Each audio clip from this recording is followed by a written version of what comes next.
Hello there, and today I'm very happy to announce that Lego Fortnite has finally come out. And first, what we're going to do is check out all the skins in the item store. I've blurred it so you're not spoiled later on. You can see we start off with all the default skins, which look really cool in Lego form.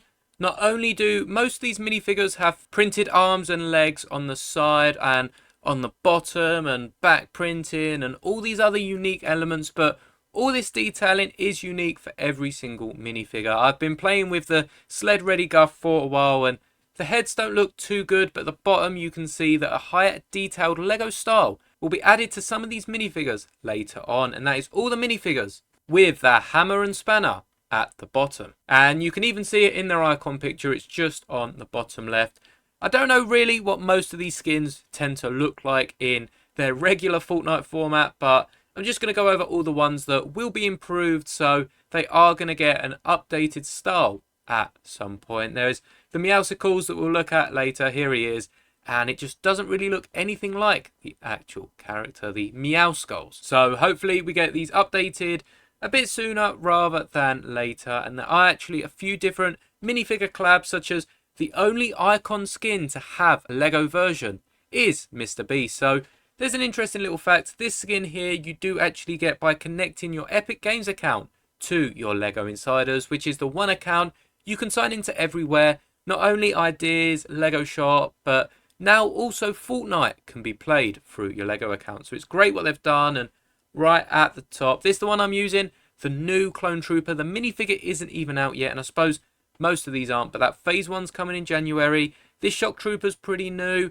This wolf pack is over 10 years old, all the way back to when we first started getting the Clone Wars sets.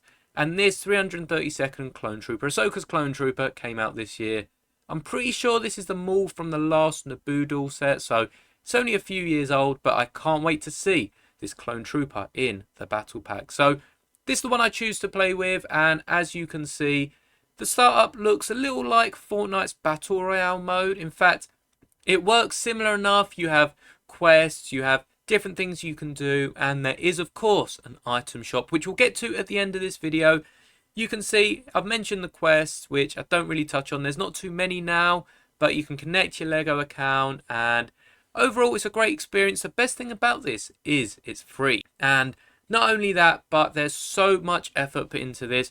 You're just about to see how many skins there are. You can see this is a clip similar to when Jonesy became Peely, which is a nice little Fortnite Easter egg, as well as all of the Lego minifigures doing all different Fortnite emotes. I can't wait to see what else we get here. In fact, I had a look through some of my emotes, and there are very specific emotes that you can use, and in fact, it's easier if you just go into the Lego Fortnite game and you can emote from there, because it only gives you the ones that are available. But creating a new world, this is it in real time. I will not speed this up at all, just to show you how easy it is. You can share world with your friends, which enables you to give each other keys to your worlds and they can log on. You can see all the different settings you can change, and for this world I'm just going to keep it as. If you would like to see me play through, do let me know down in the comments and I can hop back into this world. I haven't deleted it, so I can create a little series going. Perhaps I can make it even a members thing where certain people can join. So let me know if you'd like that in the comments down below, and I'll definitely start looking into that perhaps for the new year. But when you're creating the world, it takes a bit longer than joining it. It still doesn't take anywhere near as long as something like Minecraft would, because as you can see, we're loaded up and pretty much straight into the game. But the details here are absolutely incredible. I mean, it really is awesome. Here you can see Bright Bomber has spawned in, but that's to continue the story. We just want to look around, so let's have a run around. You can see there's a chicken on the map. I really love the jumping animation, so I'll be jumping everywhere. If you pet a chicken, it gives you an egg. Similarly, a cow will give you milk and a sheep will give you wool. So it's very nice rather than having to attack them. In fact, attacking them only has a slight chance of dropping actual meat. So you can see straight in, I'm trying to pet these creatures. For some of the bigger creatures, you do actually have to sneak around, and you can do so by pushing in the R3 stick. I accidentally hit a sheep here and it nearly crashed my game, so I'm not sure what that was about. It's early days, so will allow for a few bugs here and there, but it might even have been just my computer. I might have been uploading a video. Here you can see I do actually have a few emotes I can use, but this is the only one in my hand because I didn't actually prepare any emotes going into this. None of my emotes I'd usually have can actually be used. But you can see Bright Bomber, and this goes for all the villagers that you may or may not be collecting later on in the game. They emote alongside you and you have a little dance battle, I guess, between the two of you. You can pick up all the graphite and all the sticks off the floor, and that is how you collect some of your starter ingredients, as it's a bit like Minecraft's adventure mode where you can't break trees and rocks without the right tools. The scenery, honestly, is amazing. It looks very much like the old Fortnite map, so there's definitely some inspiration taken there. And as you can see, you can also evade using the triangle button. So some really cool features, well thought out, and I'll definitely be using it to dodge some enemies later on. As I run over the cows, I'd just like to tell you a few more bits about it. There are chests that spawn up. There are also some angry village people that you can come across alongside wolves and other hostile mobs like spiders, skeletons, and don't worry, I said spiders, they're only tiny little Lego spiders. There's no giant spiders, or at least not that I've come across yet, because my fiance absolutely hates them and she's alright with this game. You can also see top left of the screen, I am getting a bit peckish, I am starting to get hungry, and whilst you're hungry you don't regen your hearts, which also improve as you go on. It's not like a Lego game where you're stuck on 3 or 4 hearts. At the minute, I've worked up to 7 hearts on one of my worlds, which is really nice because I've only played it for a few hours. Now, just below my person, on the top left, you can see there's also a temperature meter, which does mean you can get too hot and too cold. There are deserts in the game where you get too hot and need to cool down, and vice versa. Over night time, most places are too cold just to run about by yourself. Now, this wolf was clearly also hungry and wanted a bite of my pumpkin, so I was out of there. He definitely weren't catching up to me, but I had to make sure that you weren't chasing the cows. And actually, if you run away from an animal and sort of run out of their territory, they do leave you alone, which actually is quite realistic. So Attenborough would be proud. But this game is just so scenic, so beautiful, and this game is for free. Unlike Minecraft, that does cost anywhere between £15–25, dependent when you pick it up.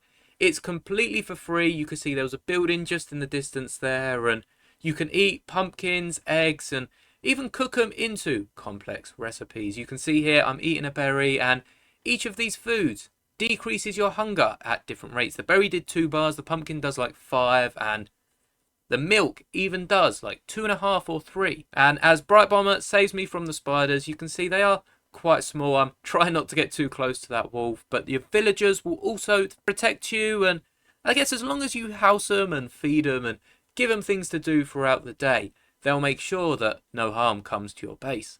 Now, looking into the item shop, you can see one of my favourite emotes just from the way the Lego minifigure bounce right now. The Shadow Boxer, Shadow Spot, all of the emotes in the item shop actually work with the Lego version of minifigures. So much time has been put into getting them to work, and I really like this adventure Peely. It was tempting to buy it, but I've got to save my coins for the next battle pass.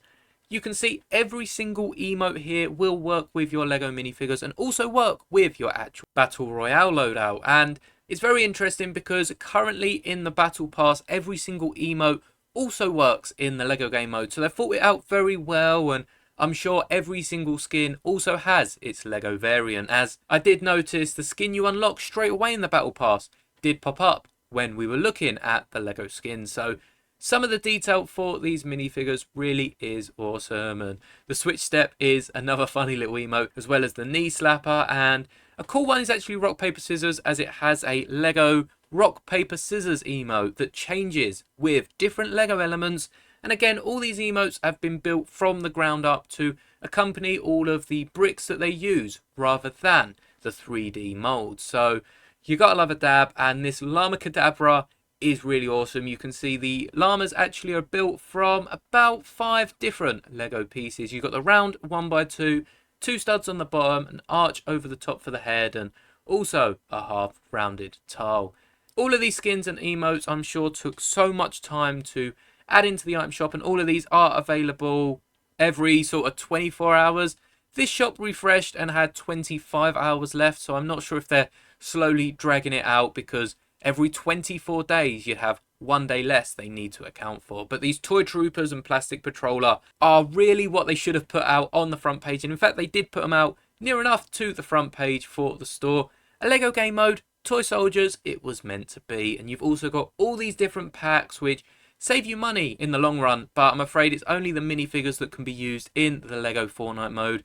I haven't really seen the gliders, and there are brick-built gliders in the game mode itself, but you just can't use your own Fortnite gliders and pickaxes, and even back blings I don't think transfer onto Lego Fortnite, so do keep that in mind when you're purchasing figures. You can see a load of the classic favourites here right at the top, and this was me when I realised that Lego Fortnite had its own game mode.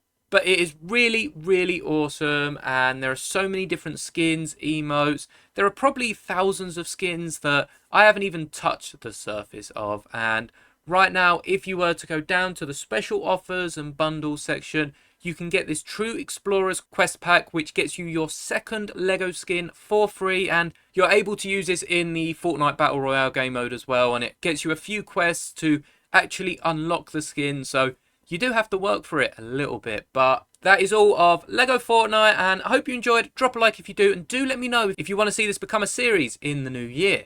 May the bricks be with you always.